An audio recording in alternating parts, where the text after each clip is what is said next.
Zdravo, ja sam Aleksandra i danas ćemo da pravimo ovaj divan hljeb. Nadam se da ćete svi probati ovaj recept jer je zaista odličan. Pripremite 1 kg brašna, tu dodajte 20 g soli, 10 g suhog kvasca, promiješajte, dodajte 70 g maslaca, 200 g jogurta. Ja koristim punomasni jogurt, ali vi možete koristiti bilo koji.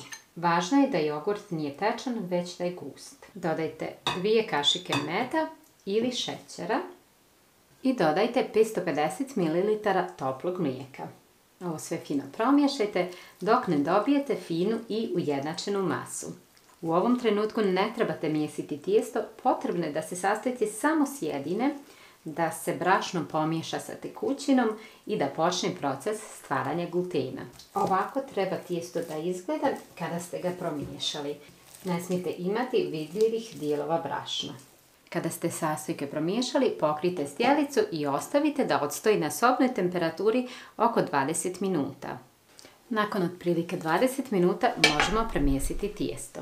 U ovom trenutku tijesto će vam biti veoma rijetko, ali nemojte brinuti, takvo treba da bude. Mijesite ga dok ne dobijete potpuno finu i glatku masu.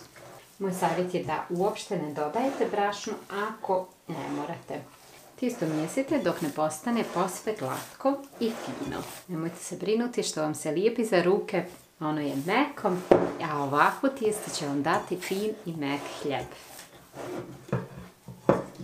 Tijesto sada ostavite da nadođe na sobnoj temperaturi oko 45 minuta ili zavisno od toplote u kuhinji, dok ne vidite da je onako fino se diglo i nadošlo. Tijesto naravno prekrijte salvetom da se ne isuši. Dragi moji, jeste li spremni? Pogledajte. Pogledajte kako ovo divno izgleda. Vidite. Obožavam tijesta, znate.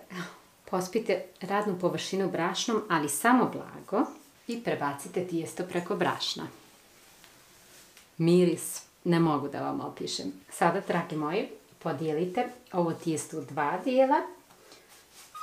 Prilike. U stvari ne od prilike, ako možete budite precizni. I onda ponovo na 2.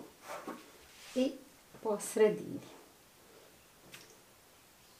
Sada jednostavno ovo oblikujte u lopticu. Ovako, bez dodavanja previše brašna. Ovako kao kad pravite recimo okrugli hljeb. Evo vidite. Zategnite lopticu i to je to. Prebacite u tepsiju. Dragi moji, ovako nastavite dok ne oblikujete sve kuglice tijesta. Sada ovaj hljeb ostavite da nadođe na sobnoj temperaturi oko 45 minuta, zavisno od toplote u prostoriji. Pogledajte. Pogledajte ovog ljepotana. Kada je hljeb fino nadošao, premažite ga uljem. Hljeb pecite na 190 stepeni oko pola sata, zavisno od pećnice. Dragi moji, pogledajte ovog ljepotana. Kada je hljeb pečen, premažite ga još jednom uljem. Prekrijte salvetom i pustite da se malo ohladi. Vidite kako je on fino pečen. I da se fino ohladi, bilo bi dobro da ga ovako ostavite. Pogledajte ovo. Vidite.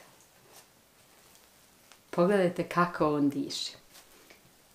A sada vidite vi ovu divotu.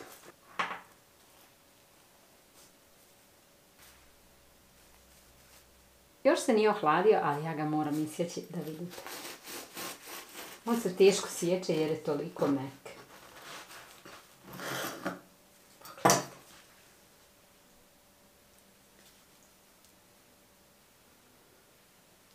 Divno. Ma ne znate koliko sam puta ja napravila ovaj hljeb.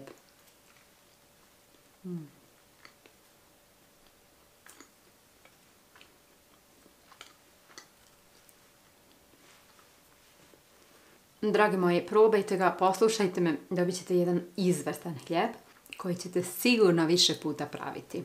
Ako vam se ovaj video sviđa, ostavite mi jedan like ili komentar, a za ostale recepte posjetite moj kanal na YouTube-u. I na kraju, naravno, buon appetito!